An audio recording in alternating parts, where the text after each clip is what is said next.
Halo Gan, smartwatch dengan desain sporty biasanya dibanderol dengan harga yang lumayan mahal. Tapi lain halnya dengan smartwatch satu ini.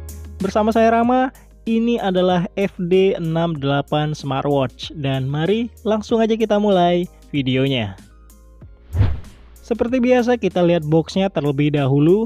Untuk box atau kemasannya sendiri, smartwatch ini bisa dibilang biasa aja dan kelihatan banget lah kalau ini emang smartwatch murah.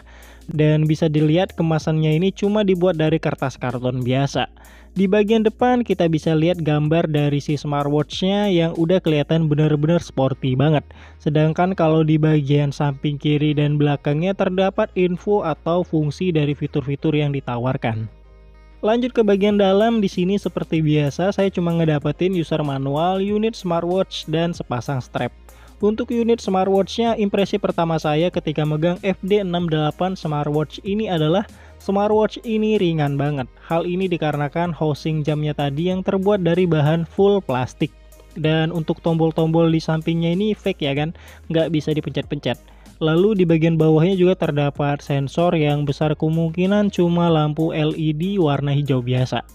Untuk strapnya sendiri menggunakan sistem tarik colok doang nih kan, atau tinggal plug in doang, jadi berasa ringkas banget. Lalu untuk cara chargingnya juga tinggal dicolokin doang ke kepala charger, port USB yang ada di laptop atau komputer, atau bisa juga langsung dicolokin ke power bank.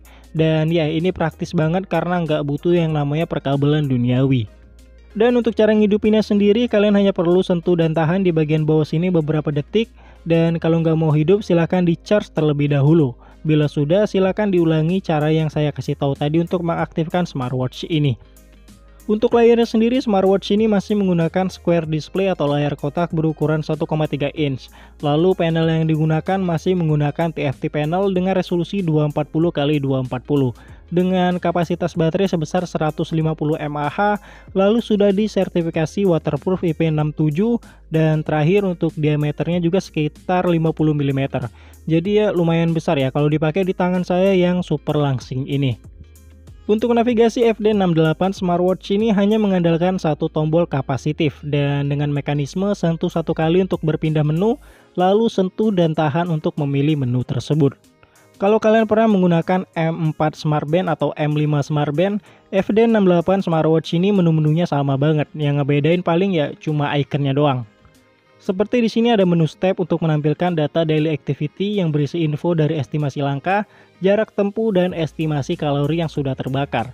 Lalu ada health monitoring yang bisa mengukur 3 parameter sekaligus seperti HR, SpO2, dan blood pressure. Selanjutnya terdapat mode olahraga yang terdiri dari 3 mode seperti running, skipping, dan sit up. Lalu selanjutnya ada message untuk menampilkan notif dari smartphone.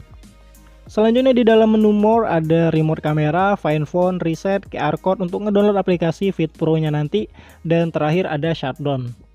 Untuk watch face, FD68 smartwatch ini hanya memiliki 2 pilihan watch face dan nggak bisa di custom watch face lewat aplikasi Fit Pro di smartphone. Jadi mau nggak mau, suka nggak suka harus puas dengan watch face yang sudah ada sekalipun itu cuma 2 pilihan. Selanjutnya untuk brightness di smartwatch ini sendiri nggak bisa di set ya kan, jadi lagi-lagi kita harus puas dengan brightness bawaan yang kalau dipakai di luar ruangan redupnya setengah mati. Terakhir kalau untuk ketahanan baterai dari smartwatch ini menurut saya agak lumayan ya. Di pemakaian saya dengan settingan smartwatchnya tersambung ke smartphone, bright screen control atau gesture screen wake up-nya aktif dari jam 8 pagi sampai jam 10 malam, lalu fitur push notification-nya aktif, dan terakhir vibration-nya juga aktif, dan hasilnya smartwatch ini bisa bertahan hingga 4 harian lebih. Dan ya mungkin segitu dulu aja video review dari FD68 smartwatch kali ini. Dan kalau ditanya apakah smartwatch ini recommended, menurut saya sih enggak ya. Karena menurut saya mending saya bersabar sembari menabung sampai sekitar 250 ribuan lah. Karena di harga 250 ribuan juga udah banyak smartwatch lain yang bagus yang video reviewnya bisa kalian tonton juga di channel ini. Atau pilihan lainnya mending beli M6 Smartband yang punya fitur yang lebih komplit tapi dengan harga yang lebih ekonomis. Tapi mungkin bagi kalian yang emang tetap kekeh pengen beli smartwatch ini ya silakan aja. Link pembeliannya sudah saya cantumin di deskripsi box. Jadi silakan dicek aja untuk update harga terakhirnya. Saya sih kemarin dapatnya di harga 160 ribuan ya dari seller lokal. Tapi kalau kalian belinya di seller luar pastinya bakalan lebih murah lagi. Silahkan like video ini jika kalian suka dan silahkan share ke semua akun sosial media kalian jika kalian berkenan. Dan seperti biasa, saya Ramadan Febriansyah pamit dan sampai bertemu di video selanjutnya.